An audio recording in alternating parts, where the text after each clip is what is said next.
នេះជា drone អត្តឃ្លាត8ប្រភេទដែលយោធាថៃកំពុងប្រើប្រាស់ក្នុងកងទ័ពជំរាបសួរបងប្អូនជនរួមជាតិថ្ងៃនេះខ្ញុំលើកយកព័ត៌មានថ្មីនិយាយអំពី drone អត្តឃ្លាតដែលយោធាថៃកំពុងប្រើក្នុងយោធាកងទ័ពបញ្ជាក់ផងដែរថា drone ដែលខ្ញុំរៀបរាប់បន្តិចទៀតនេះគឺស្រាវជ្រាវតាមរយៈការបង្ហោះរបស់យោធាថៃនៅបណ្ដាញសង្គមដើម្បីអួតទៅកាន់ប្រទេសដទៃលើសពីនេះទៅការធ្វើវីដេអូនេះមិនមែនមានគោលបំណងបំបាក់ទឹកចិត្តប្រជាជនខ្មែរឬកងទ័ពកម្ពុជានោះទេប៉ុន្តែចង់ឲ្យកម្ពុជាមានការប្រុងប្រយ័ត្នខ្ពស់អំពី drone ទាំងនេះមុនចូលព័ត៌មានលម្អិតជួយចុច like ចុច comment និងចុច subscribe ដើម្បីទទួលបាននូវវីដេអូថ្មីៗនៅពេលក្រោយបន្តបន្ទាប់ទៀត 1. Hermes 450ដែលផលិតដោយអ៊ីស្រាអែល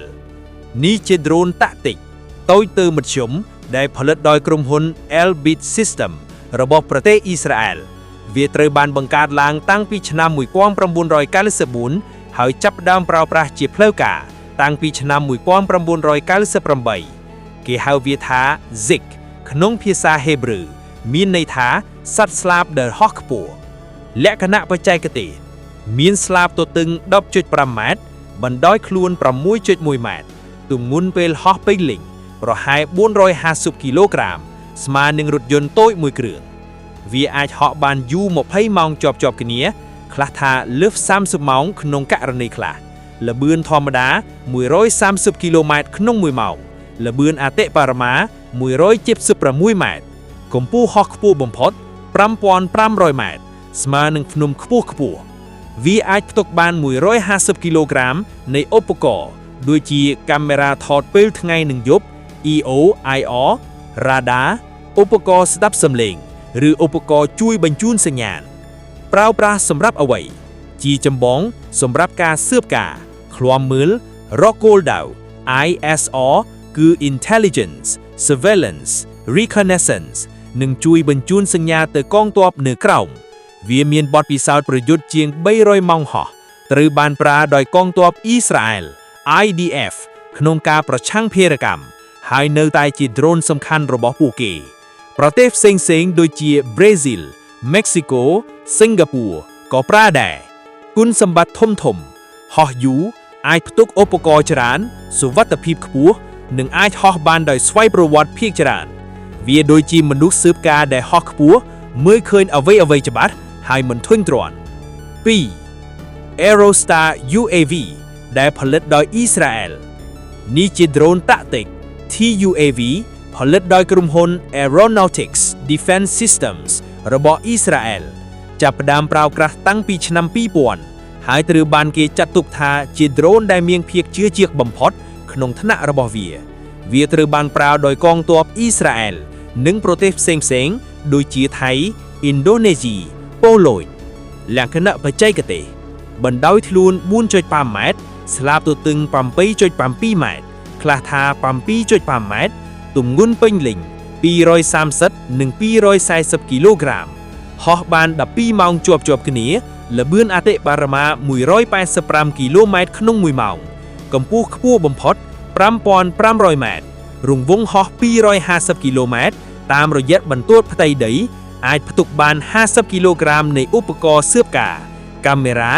ឬរ៉ាដាវាប្រើម៉ាស៊ីនតូចប៉ុន្តែមានភាពជឿជាក់ខ្ពស់និងថែទាំងងាយគិតជាមនុស្សស៊ើបការណ៍តូចប៉ុន្តែខ្លាំងអាចហោះក្នុងស្ថានភាពពិបាក 3. RQ-21 Blackjack ដែលផលិតដោយអាមេរិកនេះជា drone តូចតាក់ទិក Small Tactical UAS ផលិតដោយក្រុមហ៊ុន In-Situ ជាក្រុមហ៊ុនបុត្រាសម្ព័ន្ធរបស់ Boeing របស់សហរដ្ឋអាមេរិករចនាឡើងសម្រាប់កងនាយករដ្ឋមន្ត្រីជាតិ US Marine Corps និងកងទ័ពជើងទឹកចាប់ផ្ដើមប្រើប្រាស់ពីឆ្នាំ2014វាតូចប៉ុន្តែខ្លាំងអាចហោះពីគោលដៅគោកឬពីនាវាលក្ខណៈបច្ចេកទេសបណ្ដោយខ្លួន 2.5 ម៉ែត្រ 8.2 ហ្វីតស្លាបទទឹង 4.9 ម៉ែត្រ 16 ហ្វីតទម្ងន់ពេញលេញ61គីឡូក្រាម135ផោនផ្ទុកបាន18គីឡូក្រាមនៃឧបករណ៍ដូចជាកាមេរ៉ាថតពេលថ្ងៃយប់រ៉ាដាឬឧបករណ៍បញ្ជូនសញ្ញាហោះបាន13ដល់16ម៉ោង លបឿនធម្មតា110គីឡូម៉ែត្រក្នុង1ម៉ោងកម្ពស់ខ្ពស់បំផុត5940ម៉ែត្ររង្វង់ហោះ93គីឡូម៉ែត្រប្រើប្រាស់សម្រាប់ការស៊ើបការឃ្លាំមើលរកគោលដៅនិងជួយបញ្ជូនសញ្ញានៅជិតជើងទ័ពវាត្រូវបានប្រើនៅអាហ្វហ្គានីស្ថាននិងនៅលើនាវាគុណសម្បត្តិតូចងាយដឹកហោះយូរនិងអាចប្រើនៅសមុទ្រឬគោកគិតជាដ្រូនតូចដែលដូចជាក្រុមស៊ើបការពិសេសដែលអាចចូលទៅកន្លែងពិបាក 4. DTI-1 UAV ផលិតក្នុងប្រទេសថៃនេះជាដ្រូនផលិតក្នុងប្រទេសថៃដោយវិទ្យាល័យបច្ចេកវិទ្យាការពារជាតិ Defense Technology Institute ឬ DTI វាជាប្រភេទ Target Drone ឬ Drone ប្រើសម្រាប់ហ្វឹកហាត់និងសាក់លបងដែលហៅថា DTI-01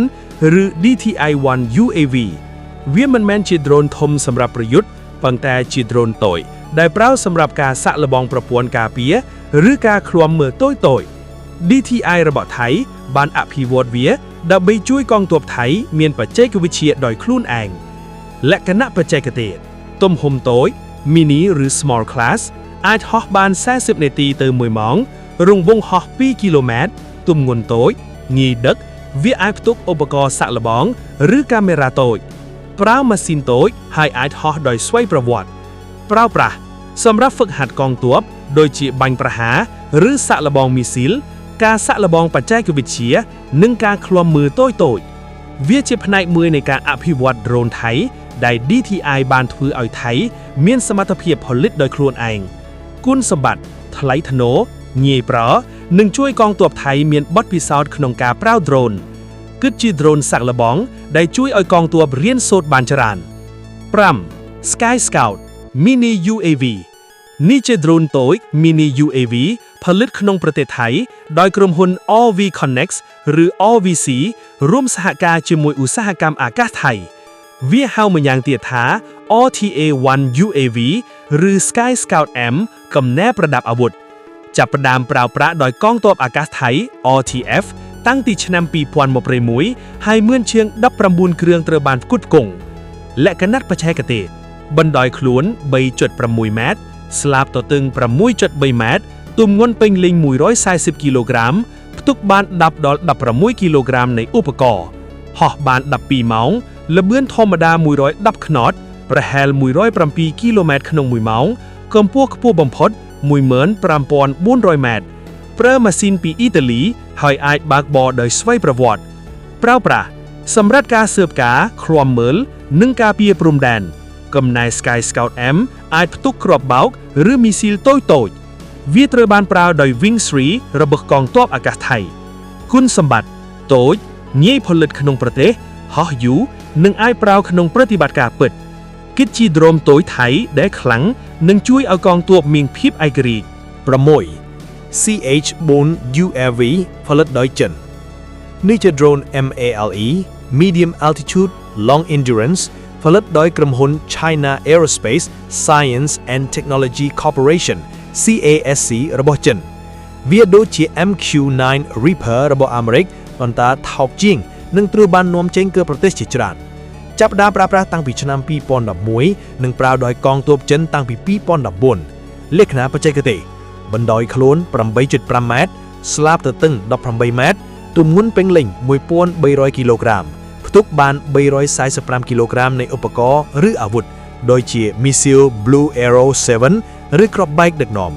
ហោះបាន30ទៅ40ម៉ោងល្បឿនធម្មតា160ទៅ200គីឡូម៉ែត្រក្នុង1ម៉ោងកម្ពស់ខ្ពស់បំផុត2620ម៉ែត្ររង្វង់ហោះ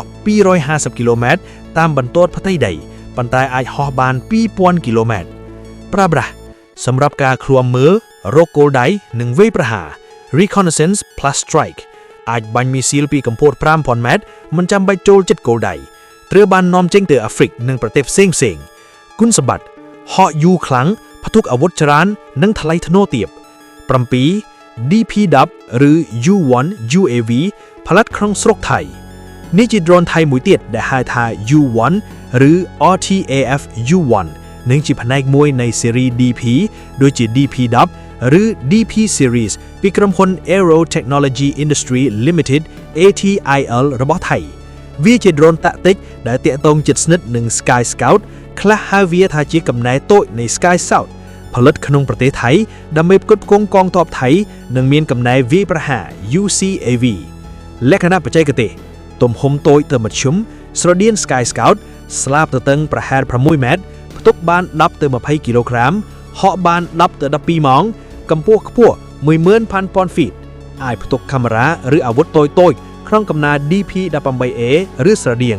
វាជាផ្នែកមួយនៃការអភិវឌ្ឍដ្រូនថៃដោយ DP-16 ប្រើប្រាស់សម្រាប់ការឃ្លាំមើលស៊ើបការនិងវាយប្រហារតូចៗកងទ័ពថៃបានប្រើវាក្នុងប្រតិបត្តិការព្រំដែននិងការពារជាតិគុណសម្បត្តិផលិតក្នុងស្រុកងាយជួសជុលនិងអាចវាយប្រហារបានក្នុងកំណែ UCAV គិតជាដ្រូនថៃដែលកំពុងរីកចម្រើនដើម្បីធ្វើឲ្យថៃមានភាពឯករាជ្យក្នុងបច្ចេកវិទ្យាដ្រូន 8. Dominator XP ដ្រូននេះមានឈ្មោះពេញថា Aeronautics Dominator XP ជាប្រភេទ MALE Medium Altitude Long Endurance ដែលផលិតដោយក្រុមហ៊ុនអ៊ីស្រាអែលថៃបានទិញមកតែ3គ្រឿងប៉ុណ្ណោះនៅតម្លៃសរុបជាង$27 លានអាមេរិកដោយមួយគ្រឿងតម្លៃជាង$9 លានអាមេរិកវាមិនមែនជាដ្រូនធម្មតានោះទេវាជាដ្រូនស៊ើបការយោធាខ្នាតធំដែលអាចហោះខ្ពស់ហោះយូរនិងបំពាក់ឧបករណ៍ទំនើបទាំងអស់សម្រាប់មើលស្ដាប់និងប្រមូលព័ត៌មានសម្ងាត់ពីសត្រូវគិតមើលទៅដ្រូនមួយគ្រឿងនេះថ្លៃដូចយន្តហោះតូចមួយនិងថៃមានតែ3គ្រឿងទាំងអស់នៅក្នុងប្រទេសនៅពេលវាត្រូវបានបាញ់ទម្លាក់វាដូចជាកងទ័ពថៃបាត់បង់ភ្នែកនិងត្រចៀកដ៏សំខាន់បំផុតមួយភ្លាមលក្ខណៈពិសេសដែលធ្វើឲ្យដ្រូននេះមានតម្លៃរាប់លានដុល្លារវាមានទំហំធំរឹងមាំនិងមើលទៅដូចយន្តហោះខ្នាតតូចមួយបណ្ដោយខ្លួន8ម៉ែត្រស្លាបវែង 18.4 ម៉ែត្រទម្ងន់ 1200 គីឡូក្រាមវាមើលទៅធំរឹងមាំម៉ាស៊ីនខ្លាំងក្លាល្បឿនលឿនប្រើម៉ាស៊ីន diesel 2 គ្រឿងម៉ាស៊ីននីមួយៗមានកម្លាំង135សេសអាចហោះបានល្បឿនអតិបរមា354គីឡូម៉ែត្រក្នុង1ម៉ោងស្រមៃទៅវាហោះលឿនដូចរថយន្តកំពុងបើកបរប៉ុន្តែនៅលើអាកាសខ្ពស់ដ្រូននេះវាអាចហោះបានរយៈពេលជាង28ម៉ោងជាប់គ្នានិងឡើងកម្ពស់អតិបរមា9,100ម៉ែត្រឬប្រហែល9គីឡូម៉ែត្រនោះមានន័យថាវាអាចហោះលើដីកម្ពុជារាប់ម៉ោងមើលឃើញអ្វីៗទាំងអស់ពីលើនិងផ្ញើព័ត៌មានត្រឡប់មកកងបញ្ជាការភ្លាមដោយសុវត្ថិភាពឧបករណ៍ស៊ើបការរបស់ដ្រូននេះទំនើបជាបែបបំពាក់កាមេរ៉ាថតពេលថ្ងៃយប់រ៉ាដាប្រព័ន្ធស្ដាប់សំឡេងនិងប្រមូលព័ត៌មានអេឡិចត្រូនិក SIGNT ឬ ELNT វាអាចស្កែនទឹកដីធំ